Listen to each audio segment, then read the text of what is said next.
Good morning Philippines, maagandang umaga Luzon, ug maayong buntag Visayas ug Mindanao. Adlaw Biyernes, Oktubre 13, 2023. Ako inyong alagad sa balita, Athalia Saniel. Ang ulo sa mga nagbagang balita. Sa weather forecast, low pressure area ug super typhoon Bolaven nagdalag bagong hulagway sa panahon sa Pilipinas. Local news, halos moabot sa 330 million nga drug gisunog sa Cebu. Sa 64 anyos nga tigulang patay human naligiran sa PUJ. DA gitambagan ang mag-uuma nga motanom og drought tolerant plants bisan pa sa El Nino. National news, mipanumpa sa padayong pagmonitor sa presyo sa sibuyas ug rice. Philippine Army nagtinguha sa mga misil nga BrahMos alang sa depensa sa baybayon. International news, isa ka train, upat ang namatay ug laing 80 mga samaran sa India. Ug dating Pinoy resto cleaner, milyonaryong restaurator sa Norway karon. Entertainment news, Phil Amtin naka 4 chair turn sa The Voice. U2 nagpasidungog sa mga namatay sa pag-atake sa musika festival sa Israel. Latest sports, UAAP nagsuspend sa tulo ka mga basketball referees. International features, sundalo nga gisunod ang mga panudlo sa kinabuhi sa amahan isip gabay sa kahiusahan. National features, ang kasing-kasing sa usa ka Pilipino alang sa mga kabataan sa mga Ukrainian. Tourist spot, ang mga islas nga miagi gikan sa whale hunting ngadto sa whale watching. Trivia, nakabalo ba ka nga ang jeepney sa CDO?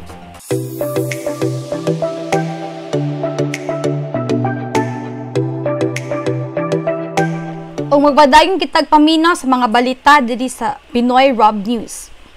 Sa weather forecast, karon ana ang LPA sa 300 kilometers sa kasadpan sa Puerto Princesa City, Palawan. Ang LPA nagdalag madag-umon nga kalangitan, ubos nga nag-ulan-ulan o kilat-kilat sa Calabarzon, Oriental Mindoro, Occidental Mindoro, o sa kihilagang bahin sa Palawan. Ang mga mulupyo sa mga dapitan niini kinahanglan mag-andam sa posibilidad sa pag-ulan-ulan nga makapamurag o pagbaha o pagkabali sa yuta tungod sa kasamtangang ulan ngadto sa kanaas nga grabe. Ang Super Typhoon Bolaven usa ka kusganong bagyong nanglapad sa 2,235 kilometers sa silangang amihanang Luzon. Kini adunay labing taas nga kusog nga hangin sa 215 kilometers per hour ug mga kusog nga hangin nga moabot og 265 kilometers per hour. Ang Bolaven karon nagatuyok paingon sa amihanang asilumihang direksyon sa kasosyo nga 25 kilometers per hour. Sa amihanang Luzon, taliwala sa kakusog ngadto sa gamay nga kusog sa hangin gikan sa amihanang Sidlakan, uban nagkosta nga taliwala sa kalangitan ngadto sa hilabihang balod-balod nga makab-ot og 1.2 ngadto 3.4 meters. Sa Visayas ug ubang bahin sa Luzon, makasugod og haguros ang kusog ngadto sa gamay nga kusog sa hangin nga gikan sa amihanang Sidlakan ngadto sa amihanang Kasadpan. Ang kosta nga kalangitan kay taliwala ngadto sa hilabihang balod-balod nga makab-ot og 0.6 ngadto 2.1 meters. Sa Mindanao, makasugod og haguros ang kusog ngadto sa gamay nga kusog sa hangin nga gikan sa Katigulangan ngadto sa Kasadpan. Ug ang kosta nga kalangitan kay nagpabilin sa taliwala ngadto sa hilabihang balod-balod nga makabot og 0.6 ngadto 2.1 meters. Di lang gyapon tag kumpiyansa sa mga Rob no kay super typhoon na badon ni si Bolaven, so anytime ni siya pwede mo bundak, anytime ni siya pwede mga litra ni sila mga bagyo manggod, so kung mag-charge ta sa atong mga batteries sa atong mga phones, and if na may power bank, then mga first aid ninyo, inyong flashlight, and magdala kitag payong sa mga manggawas, dala kitag payong butas og raincoat and magamping tantanan.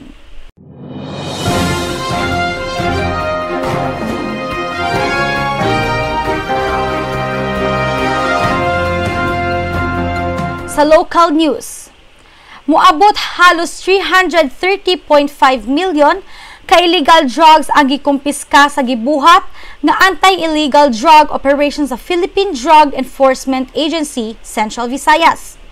Kauban ng kapulisan sa Central Visayas, gipangsunog ang drugs gamit ang incinerator sa Cosmopolitan Funeral Homes, downtown Cebu City, human sa panghintulot sa korte. Sumala kang PIDEA 7 Director Jigger Montaliana, ang mga nakumpiska nilang drugs apil na ang 48 kilos sa shabu, 2 ka kilo sa marijuana, 5.21 ka gramo sa cocaine, of expired drugs kay gikan sa mga lain-laing hospitals o tindahan. Mao kini ang ikaduhang pagpansunog sa mga illegal na mga substansya karong tuiga.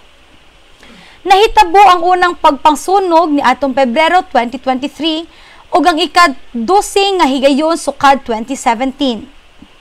Base pa kang Montaliana, ang pinakadako nga droga na ilang gisunog gikan sa Philippine National Police nga ana ay 32 kilos ug ang uban gikan sa PIDEA.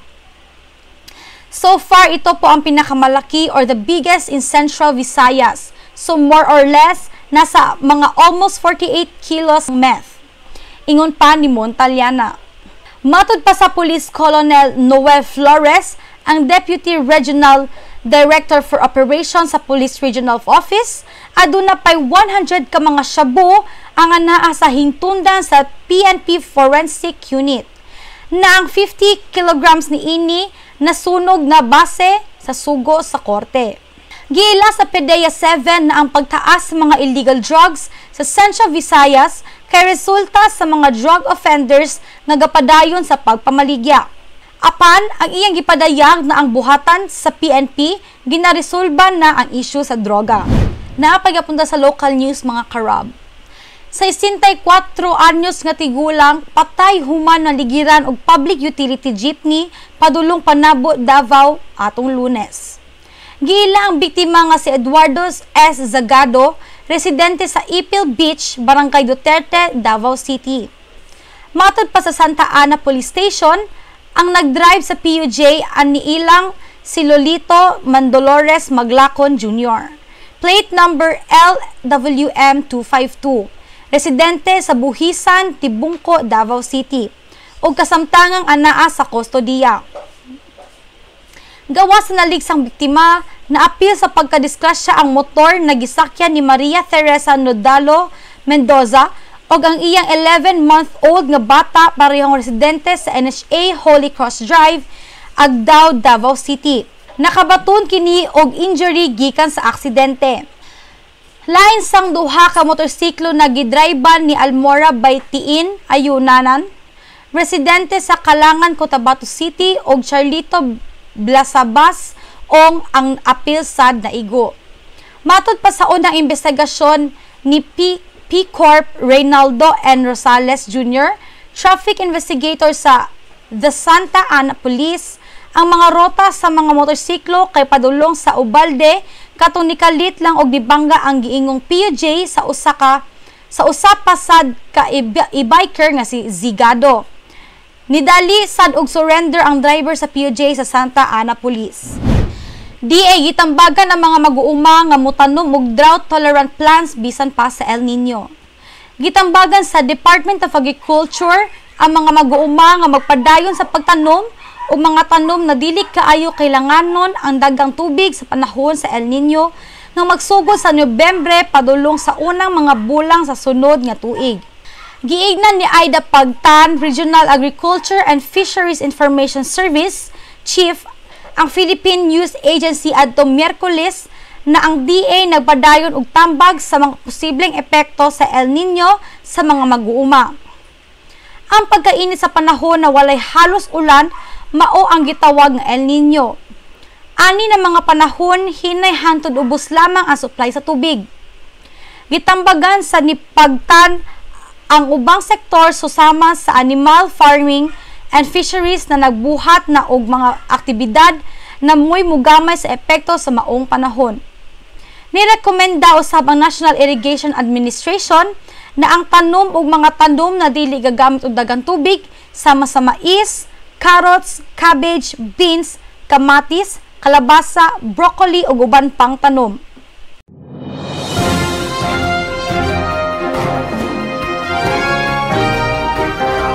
Sa national news, House mipanumpa sa padayong pagmonitor sa presyo sa sibuyas ug rice. Si Speaker Martin Romualdez mipanumpa nga padayonong pagtutok ang House of Representatives sa presyo sa mga pang-uma nga produkto sama sa sibuyas ug humay. Gipasalamatan niya ang Department of Justice ug ang National Bureau of Investigation sa pagsalig sa ilang kasugoan batok sa mga responsable sa pagmanipilika sa presyo sa sibuyas sa Pilipinas. Gi-attribute ni Romualdez kini nga mga aksyon sa pag-eksperimento sa House Committee sa Agrikultura. Ipakita niya ang commitment sa House sa pagpanalipod sa katawhan gikan sa taas nga presyo ug pagtaas sa gasto o gisugyot nga gamiton nila ang ilang mga kapangutana para ani. Gisaysay ni Romualdez nga ang congressional hearings nagresulta sa dako nga pag-ubos sa presyo sa sibuyas gikan sa 700 pesos ngadto sa 160 pesos kada kilo. Ang NBI mi-file og mga kaso batok sa mga individual nga nakig-angay sa pagtigom o pagmanipula sa presyo. Samtang ang mga opisyal sa Department of Agriculture, lakip na si Assistant Secretary Christine Evangelista, nagatubang og mga kaso nga may kalabutan sa maong kaso.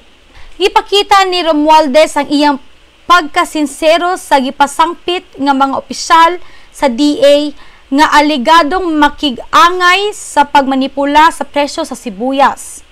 O gi-emphasize ang ekspektasyon sa publiko nga ang mga opisyal mo protekta kanila gikan sa mga abusadong ug illegal nga praktisyo.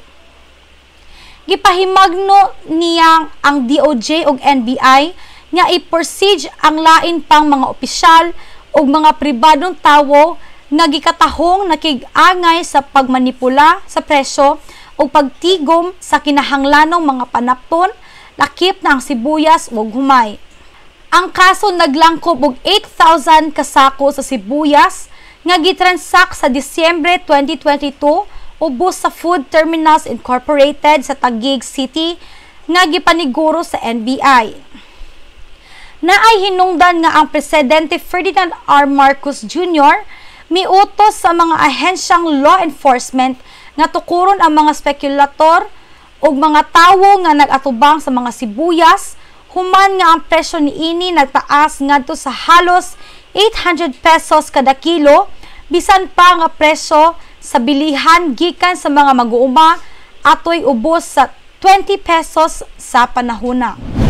Ang Philippine Army nagplano pagkuha sa Indian-made BrahMos cruise missile system alang sa pagpalambo sa depensa sa baybayon sa pagtinabangay sa Philippine Marine Corps.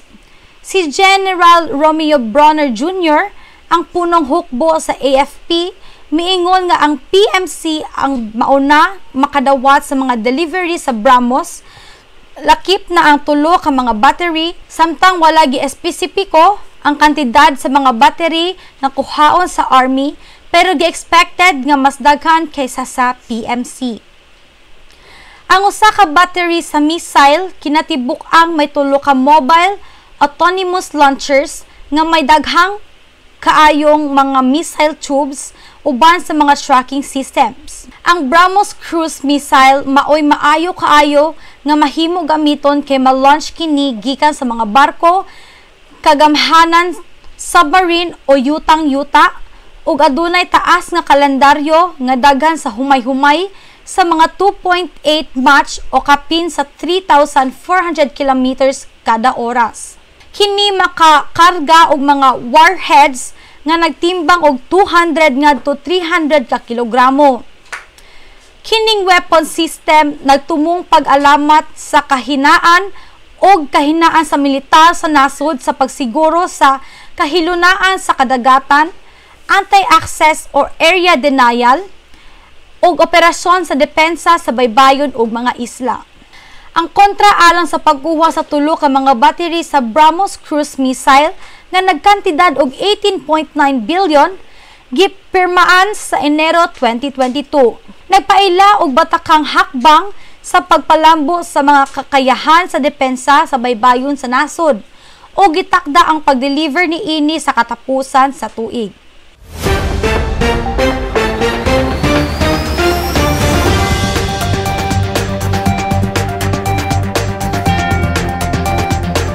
Og didita sa international news nga bahin mga karab. Usa ka train, 4 ang namatay ug laing 80 nga mga samaran sa India. Ang 4 ka mga tawo namatay samtang 80 ang nasamdan sa pagka-aksidente sa usa ka express train sa northeastern Bihar, India. Matod sa ministro sa railways nga si Ashwini Vaishnaw, natapos na ang mga operasyon sa pagluwas. Ang tanang mga kawad-on ug mga pasahero gihatagan na og atensyon. Gidala ang 80 ka mga samaran sa Patna, ang kapital sa Bihar. Sa karon wala pay klaro nga hinungdan sa insidente. Kaluoy pud kayo sa mga namatay og nasamdan no. So kailangan gyud natok sa mga express train, sa mga LRT, mga ingana, sa mga night train dira dapat gyud i-check ninyo inyong mga inyong mga mechanical ninyo nga mga staff dira sa inyo ang train kay para iwas sa insidente. Dating cleaner sa usa ka sushi restaurant ngano siya ang tinaguriang sushi master sa Norway nga adunay 3 ka Michelin star restaurant sa nasod. Ang tubong Cavite ni Roger Asakil Hoya, ang founder sa Norway's pinakadako nga sushi chain sa nasod nga adunay 45 ka food chains ug adunay net worth nga 300 million kroner o 1.5 billion piso kada tuig. Pag-abot sa Norway, nagsugod na siya og cleaner sa restaurant. Dinhi na porma ang ilang pangarap nga mahimong sushi chef. I came here to Norway when I was 17 years old, and after that I began to study their language and how they live here in Norway, and then after that I found a place to work, and that was a restaurant in Oslo. Ingon ni Roger Asakil Hoya, sushi master og negosyante. Karon di lang isa, kundi may 5 ka sariling restaurants og 3 ani nga may Michelin stars gawas pa sa 45 ka restaurant chains. Grabe mga karab no, imagine na restaurant cleaner lang daw siya sa una tapos karon nahimo na siyang sushi master na siya 45 45 ka restaurant chains no, and tuluan ni na Michelin stars gawa sa 45 ka buok nga restaurant chains. So billionaire na siya mga karab. So naragyo na sa pagpaningkamot og kakugi nimo mga karab. So dili lang gyud ta mag-stop sa atong dreams no, kung gusto na kay dreams nga imong gusto kabuton lang gyud nimo.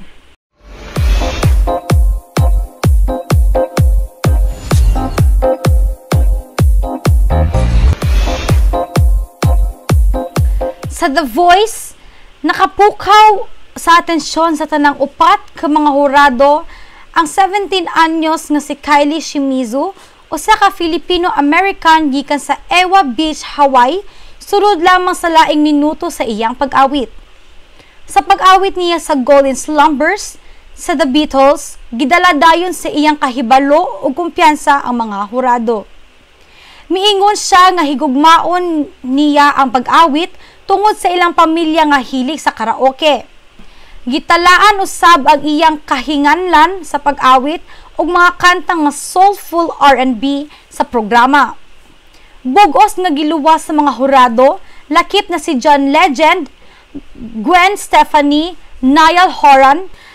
Bugos nga giluwas sa mga hurado, lakip na si John Legend, Gwen Stefani, Niall Horan ug Reba McEntire ang iyang dili malapitan nga talento. Sa katapusan, si Shimizu mipili ni John Legend isip iyang coach ug ang iyang makusog nga performance nagdala og dakong kahinam sa tanan. Sa iyang Instagram post, gipasalamatan ni Shimizu ang tanang suporta sa kahigalaan niya sa iyang dalang achievements sa pagpaila ug usa ka balaang kanta sa The Voice. Grabe yung kinig talento nga mga bata no, 17 years old pa lang siya pero nagsampa na siya dira sa stage og iyang gi-case ang iyang talent through singing. So nakita na iyang gipili si John Legend kay for Turner man siya, so iyang gipili daw si John Legend and maayo siya kay tsada daw siyang tingog and then 17 years old pa siya, imagine na, di ba, ang uban maulaw pa pero siya ni kuan gyud siya, wa gyud niya gikuan niya dahil siya confidence siyang kagulingon na siya believe siyang kagulingon. So congrats sa ilang performance sa The Sphere sa Las Vegas, Nevada. Gihatagan og dakong pagtahod ang U2 sa mga biktima sa pag-atake sa usa ka musika festival sa Southern Israel. Gihalad ni Bono ilang kanta nga Pride o In the Name of Love alang sa mga daan nga patay sa Nova Festival malapit sa Reim. Si Bono miila sa kasaysayan sa trahedya sa Israel o Gaza o gipakita ang ilang kompromiso alang sa kalinaw o walay karahasan. Ang pag-atake nga nag-angkon og kapin sa 260 ka kinabuhi nahitabo sa usa ka festival nga giilang musika o kalinaw. Gibago ni Bono ang mga liriko sa kanta aron mahatagan og pagtagad ang kahilangpan nga walay pulos nga kahugaw. Ang Pride o In the Name of Love una giduso alang kang Martin Luther King Jr. Og niining performance usa ka maanindot og aksyon nga naghinumdom. Gisayaw sab sa banda ang mga kanta nga I Still Haven't Found What I'm Looking For og MLK sa konsyerto. Naghatag og makalipay nga pagtahol sa mga biktima og hangyo alang sa kalinaw.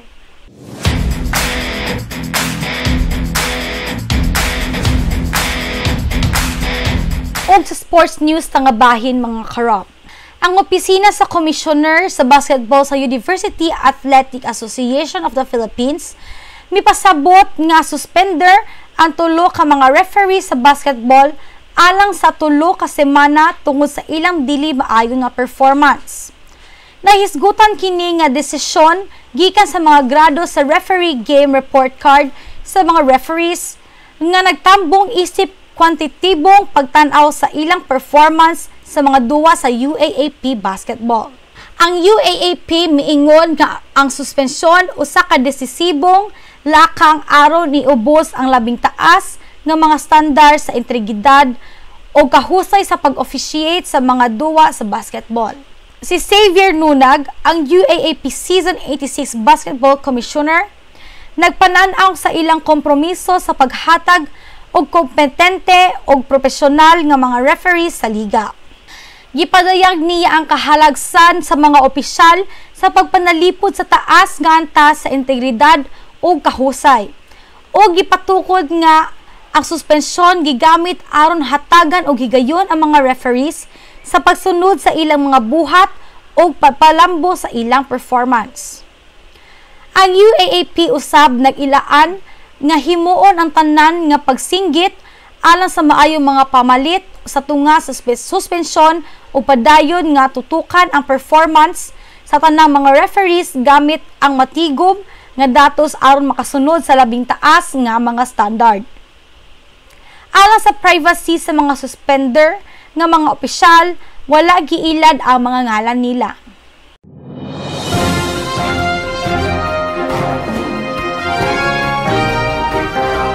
Dirita sa international feature. Ang usa ka amahan mahimong labing mahinungdanon nga impluwensya sa kinabuhi sa usa ka batan-on nga lalaki. Siya ang unang nga halimbawa unsa ang kahulugan sa pagkalalaki ug ang mga tudlo nga iyang ihatag mahimong bahin sa kinabuhi sa iyang anak sa hangtod.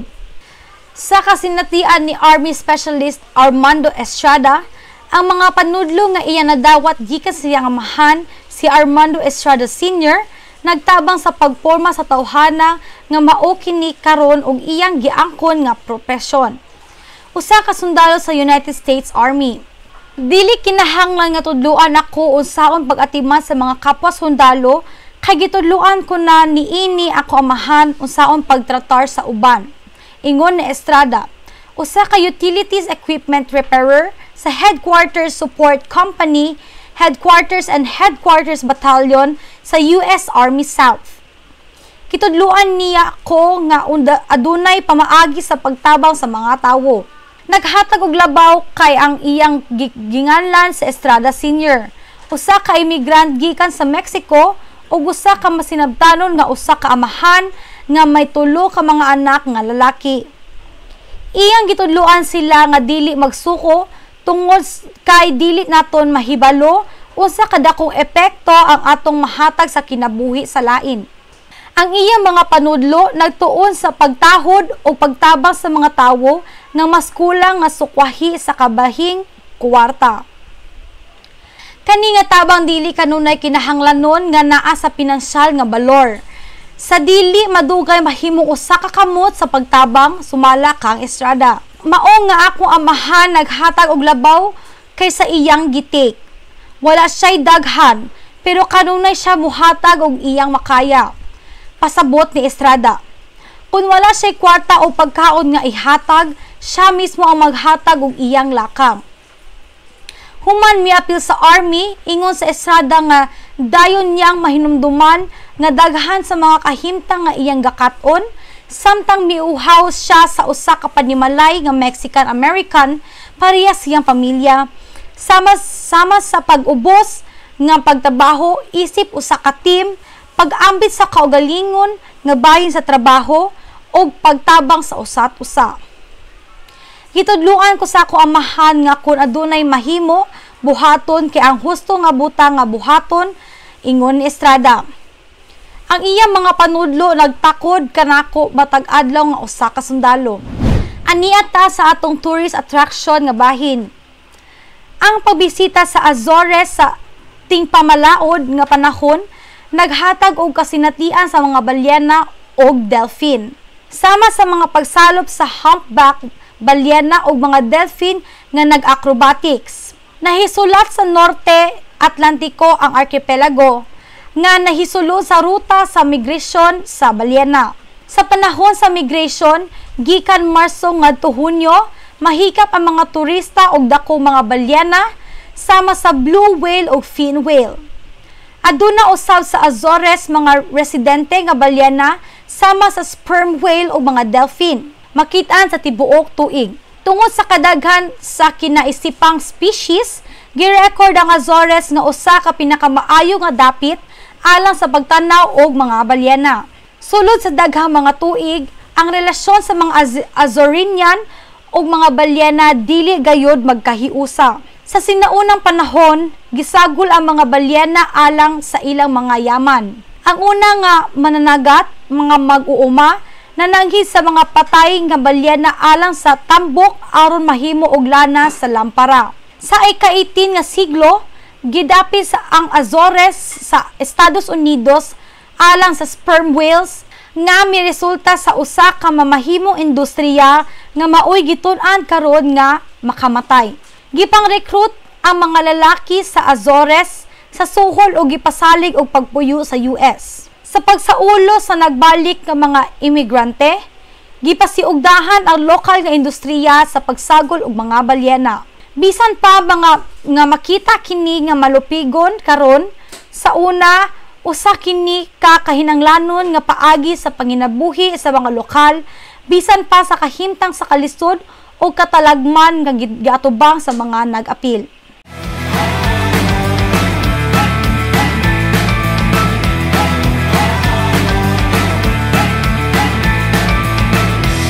Sa trivia nga bahin, nakabalo ba ka?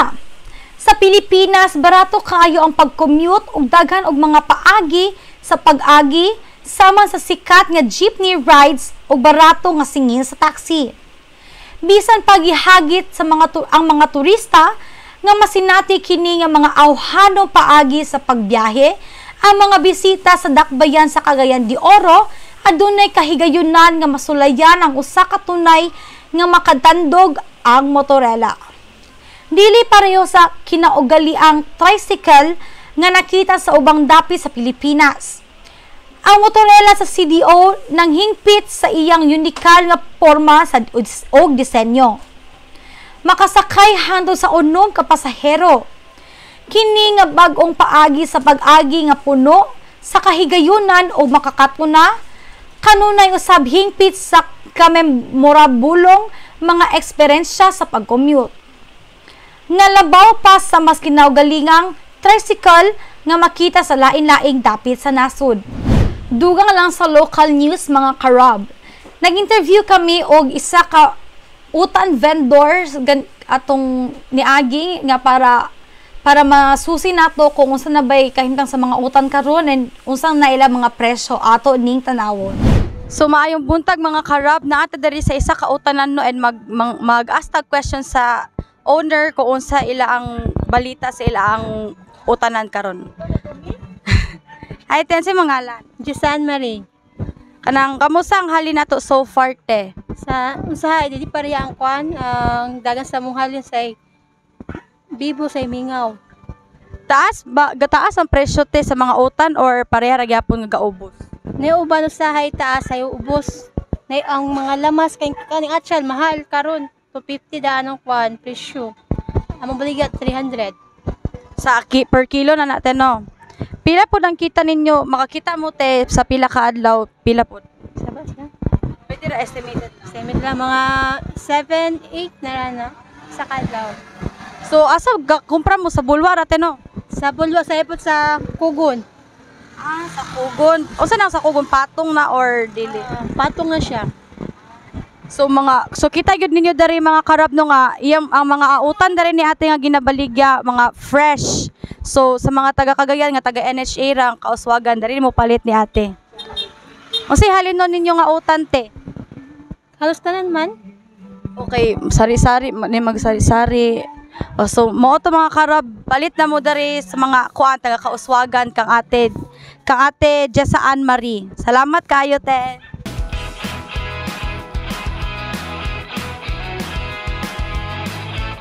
Sa Christmas countdown, aduna na lang tayo 73 days before mag-Christmas. Mga karab, bag-andam-andam na pud kita no, nagkaduol na gyud hapit ang Christmas. Murag dali ra kaayo, mura ra gitambling ang mga months no. Murag last month birthday pa man to nako karon kay October na, tapos birthday na po sunod, tapos Christmas na.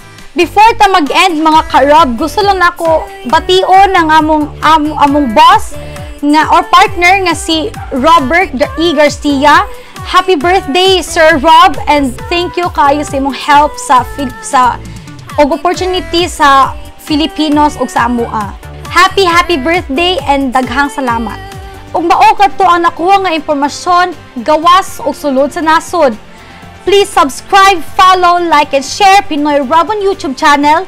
Og daghang salamat sa inyong pagpamina og tan-aw sa Pinoy Rob News channel Cagayan de Oro. Ako nagahangyo sa pag-usa sa pagsuporta and subscribe and turn on notification for more updates and info. Subli daghang salamat og dulay go ng Dios.